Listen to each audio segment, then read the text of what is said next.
Bonjour les petits guêpes, bienvenue dans cette nouvelle vidéo. Aujourd'hui, c'est pas la Passat qu'on va présenter parce que ça tu le verras plus tard. Aujourd'hui, ce qu'on va vous présenter, c'est un nouveau projet. Comme je t'ai dit, hein, la Golf 4 est terminée, maintenant on va présenter un nouveau projet. Ce projet, c'est le projet grenouille, tu vois. C'est le projet grenouille parce que j'ai trouvé une grenouille. J'ai trouvé une petite grenouille. Donc je te présente ça tout de suite. Comme d'habitude, je te laisse sur des belles images de présentation de cette nouvelle auto. Et puis bah, comme d'habitude, se passera la même chose qui s'est passé sur la Golf 4, c'est-à-dire une petite restauration. On va la remettre en état, contrôle technique, tout le bazar, de façon à quoi? Bah, de façon à ce que cette voiture puisse rouler, parce que bah, le nouveau propriétaire il est déjà présent, tu vois. La petite dame là-bas, là, un nouveau projet. Voilà. Il vient d'avoir le permis, donc il faut une petite bagnole bien sympathique. Et en voici la cause. Cette petite Volkswagen Lupo.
Je t'ai dit justement dans l'intro de la vidéo, voici une Volkswagen Lupo, moteur 1 litre mon copain. Ouais, c'est pas une foudre de guerre, on va pas se mentir, ça fait quoi, 50 chevaux à tout péter, ça avance pas, c'est mou du genou, c'est voilà, c'est une petite bagnole de ville, hein, c'est pas fait pour aller vite. Je m'en fous moi, je m'en fous. Mais c'est très bien. Parce que dans cette série de vidéos, vous allez pouvoir, depuis le temps que j'ai envie de vous le faire, parce que je l'ai fait sur la Twingo de ma mère, mais je vous l'ai pas filmé. Sur celle-là, ça sera le cas, on va le filmer. On va procéder à l'installation d'un boîtier éthanol, pour justement permettre à ce véhicule de pouvoir rouler avec de l'éthanol, et non plus du sans-plomb. Alors pourquoi le boîtier, pourquoi pas la reprogrammation? Parce que si tu veux, ça fait 50 chevaux, c'est une 1 litre. Voilà, je vois pas l'intérêt de mettre 300 € ou 400 € dans une reprogrammation, parce qu'il faut pas se mentir, hein. Les reprogrammations à l'éthanol, ils se touchent un peu la moule, hein, quand même. Là, on va pas faire un truc faramineux, on va juste installer un boîtier éthanol qui va lui permettre de pouvoir passer à l'éthanol et de se fait consommer beaucoup plus de carburant, mais à l'inverse, que ça coûtera beaucoup moins cher à la pompe. Parce que comme tu peux voir en ce moment, c'est un peu la misère. Je te donne juste l'exemple là-dessus. En conso, je fais du 13-14 litres. Voilà, à l'éthanol, je serais peut-être à 16-17 litres, mais à l'inverse, ça me coûterait beaucoup moins cher. Bref, alors sur cette voiture, qu'est-ce qu'on va avoir? Ben, comme tu peux voir, déjà, le moteur, il est un petit peu dégueulasse. Le filtre à huile, il date de l'an 2000. Hein. La courroie d'accessoires, c'est pareil, j'ai envie de te dire. Le galet tendeur, il est en fin de vie. Et pour ce qui est du moteur, il n'y a pas eu de révision de fait. Alors, donc, la révision sera à faire. Le bocal, tu le sais très bien comment ça va se passer. Ça dégage. On va remettre un beau bocal tout neuf. Le bocal, pareil comme la Golf 4, on va le peindre. Sauf que ce coup-là, on va peut-être pas le peindre en noir. On va voir un petit peu si on peut pas faire une petite couleur un peu genre vert pomme comme ça pour que ça aille un peu avec la bagnole. Ça pourrait être sympa. La batterie, bien trop grosse pour cette voiture, bien évidemment. Et après, c'est les essuie-glaces, bras d'essuie-glace, un bon lavage parce que comme tu peux voir, c'est la guerre hein, là-dessous. On a la porte qui va être repeinte parce qu'il y a deux belles balafres qui sont énormes et puis qui clairement, voilà, ça gâche tout. Je pense, parce que je ne l'ai pas fait sur la Golf 4, je vous en avais parlé mais je ne l'avais pas fait. Je les avais juste repeints en noir. Mais je pense que la Lupo, à l'inverse, on va y faire les poignées vert pomme. Il va y avoir aussi sur la porte là un bon nettoyage parce que si tu veux, elle avait des baguettes mais je trouve que sans baguette, elle est très jolie. Donc on va pas lui remettre les baguettes de porte, on va juste... Oui, regarde pas les raflures là, parce que les raflures là, on va peut-être faire quelque chose, mais je t'assure pas du résultat. Voilà, il faut tenter les gars, il faut tenter. Après, elle est pas neuve, hein. Elle est 2000-2001, c'est ça 1999 les gars. Hein, c'est une petite auto qu'à son âge hein, quand même, mine de rien. Donc il y aura les deux pare-chocs aussi, pare-choc arrière, pare-choc avant, parce que ça, on peut pas laisser ça comme ça. On peut pas laisser ça comme ça, tu vois. Madame, elle voudrait avoir une belle voiture bien propre, donc on va essayer de faire en sorte que cette voiture reste propre. Au niveau intérieur, il n'y a rien à dire. Au niveau de l'intérieur, elle est hyper propre. Il n'y a aucun siège de craqué, aucun siège de déchiré. Elle a juste besoin d'un bon nettoyage de sellerie. Parce que comme tu vois, c'est un petit peu jaune là, et là, c'est gris. On va s'en occuper, on va y faire un bon petit nettoyage. Et puis pareil pour ce qui est des panneaux de porte, comme tu peux voir. Alors, oui, regarde pas ça, parce que ça c'est... Voilà. L'ancien propriétaire, si tu veux, il y avait un problème avec les vitres électriques. Pour résoudre le problème, il s'est dit, bon, autant passer sur de la vitre manuelle, comme ça, il n'y a plus de problème, tu vois, de vitre électrique. Sauf que le souci, en fait, c'est qu'il a coupé cette platine-là. En coupant cette platine-là, il a coupé la plaque. Le circuit imprimé qu'il y a derrière, et le problème c'est que ça fonctionne plus, donc elle centralise plus. Et de plus, il me semble, si je dis pas de bêtises, parce que je commence un peu à connaître Volkswagen, c'est que si tu veux, comme de base elle a les vitres électriques, la fermeture centralisée fonctionne grâce aux vitres électriques. Et niveau fonction, comme il n'y a plus de moteur de vitre électrique, en fait la voiture ne centralise plus. La voiture, l'alarme ne se met plus en route, et surtout les boutons de centralisation ne fonctionnent plus.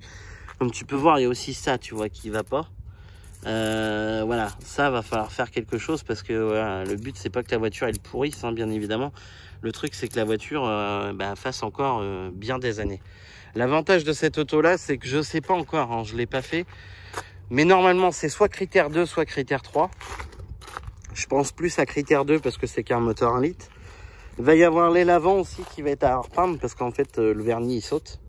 Alors autant le reste de la voiture il a rien, hein. Le reste franchement il est dans un état irréprochable. Il y a juste l'aile où le vernis se barre, la porte parce qu'elle a des balafres monstrueuses. À l'arrière pas grand chose parce que si tu veux il y a juste les baguettes qui y sont plus, donc il va y avoir un bon lavage. Là l'état brut tel que nous on l'a eu, hein. Mis à part que comme tu peux voir elle a déjà les phares automatiques, parce que c'était une petite chose que la petite dame voulait. Elle voulait absolument les phares automatiques sur cette auto. Donc ce qui est déjà fait, parce que Mamoun lui il a pas perdu de temps, hein. Tu vois, il a enlevé le bordel, hein. L'ancien tu peux regarder, il est encore là, hein. Tu vois, il l'a enlevé, il a installé le boîtier, et puis maintenant elle a les phares automatiques. Bref, après niveau freinage, on va y faire les 4 amortisseurs, on y fait tout le train avant, on y fait disque et plaquette avant. On va y faire le freinage arrière, comme je t'ai dit. Les pneus, les pneus, ils sont neufs. Tu vois, les pneus sont plus que neufs. Le seul souci, c'est que contrairement à beaucoup de gens ne le savent peut-être pas, il y a des dates sur les pneus. Donc ça ressemble à ça. En fait, ça veut dire 23e semaine de l'année 2015. Voilà, les pneus ils sont trop vieux. Potentiellement, il est possible que ça passe pas au contrôle. Puis de plus, vu qu'elle a été chaussée en 15 pouces, l'origine sur les Lupo, c'est du 14. Le problème, c'est que si tu la passes en 15, c'est pas du 195-50-15 qu'il faut que tu mettes, c'est du 195-45-15. Pour savoir ça, je te mettrai dans la description un petit tableur d'un site internet qui te permettra justement de faire ça. Et sur certains cas, ce qui est le cas de cette auto-là, tu as justement sur la trappe à carburant la taille de pneu autorisée. Donc tu vois, je pense même que de base, elle devait être en 13. Là, tu peux la mettre en 13, mais en mettant une largeur de pneu un peu moins basse, un peu plus grosse en bande de roulement, mais tu vois, et jusqu'en 15. Sauf que c'est du 195-45-15. Là, elle est en 50, donc ça passe pas au contrôle. Donc ça va être à remplacer. Malheureusement, on va être obligé de changer les 4 pneus, alors que bah pour le coup, voilà, là, 4 bons pneus, quoi. Ensuite, les phares. Bah, les phares, comme toutes les maladies de toutes les voitures qui ont des phares en plastique, les phares, ils jaunissent, ils passent. Donc pareil, ça va être à refaire, tout simplement. On va refaire la calandre aussi, enfin la partie verte de la calandre, parce que en fait juste ici, elle a un tout petit accroc de rien du tout, tu vois. On va essayer de redresser cet accroc par derrière, et puis si possible, je vais refaire l'aile, parce qu'elle est griffée là de toute façon. Donc, on va essayer de peindre, on va voir ce que ça donne, hein. C'est de la peinture opaque, donc normalement je devrais la trouver en brillant direct, ça c'est pas sûr, mais il faut que je regarde. Mais normalement je devrais pouvoir la trouver en brillant direct, donc l'avantage de la brillant direct c'est que bah, tu ne prends pas la tête à la trouver. Les deux rétros sont morts, enfin sont morts, celui-là il est en bon état si tu veux. Le problème c'est que c'est pas les rétros qui vont dessus de base, parce que c'est des rétros qui viennent d'une Seat Arosa. C'est la même voiture, je sais, tu vas me dire c'est exactement la même voiture. Sauf que vu l'année de celle-là, normalement elle est censée avoir les coquilles peintes de la même couleur que la voiture, ce qui n'est pas le cas sur celle-là. Donc on va les remettre. Pareil, les poignées en vert pomme. Après tout ce qui est essuie-glace qui va être remplacé, parce que les essuie-glaces, ben, ils ont fait la guerre, hein, comme tu peux voir. Et puis bah, le reste, ça va être beaucoup de nettoyage, beaucoup de... Voilà, on remet en état, tu vois. C'est pas un rebuild, mais on remet en état pour que cette voiture roule. Voilà. Donc j'espère que cette vidéo de présentation t'aura plu. Et j'espère te voir très prochainement pour ce projet-là. Ainsi que bientôt, et bientôt, je te dis pas quand parce que j'ai toujours rien tourné au jour où je te parle. C'est que bientôt je vous ferai la présentation de ce petit bolide-là. Bon, sur YouTube, je pense que tu as déjà eu des présentations sur cette auto, hein, notamment via Villebrequin, la chaîne Villebrequin, que d'ailleurs je te mets dans la description si tu veux aller voir la présentation qu'il a fait de cette auto. Moi personnellement, je vais te faire une présentation tout autre, parce que je vais pas te dire que c'est de la merde, mais je vais pas te dire aussi que ça consomme pas, parce que oui, ça consomme un petit peu. Mais comment t'expliquer que un V8, enfin je te dis V8, mais on va plutôt dire VR8, si tu fais du 8 litres au 100 avec un VR8, c'est qu'il y a un problème, tu vois. C'est qu'il y a des cylindres qui fonctionnent pas. Quand tous les cylindres fonctionnent, forcément ça consomme un peu. Il y a un petit peu, beaucoup de cylindres à entraîner, ce qui est totalement logique. Maintenant, je te ferai la présentation de cette petite voiture. Enfin, petite, bien. Et puis, je te ferai écouter son bruit. Alors, j'ai pas le bruit avant, parce que si tu veux, depuis le temps, il y a eu du changement, tu vois. Il y a eu tellement de changements, c'est qu'en fait, elle est passée chez un professionnel de l'échappement pour faire une suppression d'intermédiaire. Donc, disons, elle fait plus trop le bruit d'origine, tu vois. Elle a un bruit un peu sympathique, mais à mon goût, c'est pas encore assez. Donc, il va falloir faire quelque chose vis-à-vis de ça aussi. Sur ce, je te dis à la prochaine pour une nouvelle vidéo. Tu n'oublies pas, tu t'abonnes, parce que si tu veux voir le projet de la Lupo, il va falloir que tu t'abonnes, parce que sinon tu vas pas voir la vidéo quand est-ce qu'elle sortira, bien évidemment. Tu n'oublies pas de me mettre un pouce bleu, c'est hyper important, parce que c'est ça qui fait référencer cette chaîne. Et puis moi, bah, ça me fait avancer, bien évidemment. Et surtout, tu n'oublies pas si tu as des petits commentaires, ou même des idées, hein. Parce que bien évidemment, si tu veux que la chaîne évolue, tu peux apporter tes idées. Parce que je fais peut-être pas les choses dans le bon sens. Tu n'oublies pas, juste ici, tu vas me écrire un petit commentaire et tu me dis ce que tu en penses. Pour ceux qui veulent des casquettes d'ailleurs, si tu veux des casquettes Kev Mecha, tu m'envoies un petit mail sur l'adresse Gmail que je vais te mettre là juste en dessous là. Si une casquette t'intéresse, tu me le dis, je t'en fais faire et je t'en vends une avec grand plaisir. Voilà. Ensuite, je verrai à vous faire le reste de la vidéo pour la Lupo, parce que là je te tourne ça aujourd'hui, donc tu vas voir cette vidéo là pour aujourd'hui. Maintenant il va y avoir d'autres vidéos bien évidemment. Je te doute bien que la Lupo ne sera pas en un seul projet. L'idée c'est que ça fasse un projet pas trop long non plus, parce que ça serait bien d'avancer un petit peu. Mais voilà, on fait avec les moyens du bord, on fait avec l'argent qu'on a surtout. Donc voilà, faut un petit peu de sous pour pouvoir faire des projets, et pour ça l'argent ne tombe pas du ciel. Allez, je vous laisse là, je vous dis à la prochaine pour une nouvelle vidéo les enfants.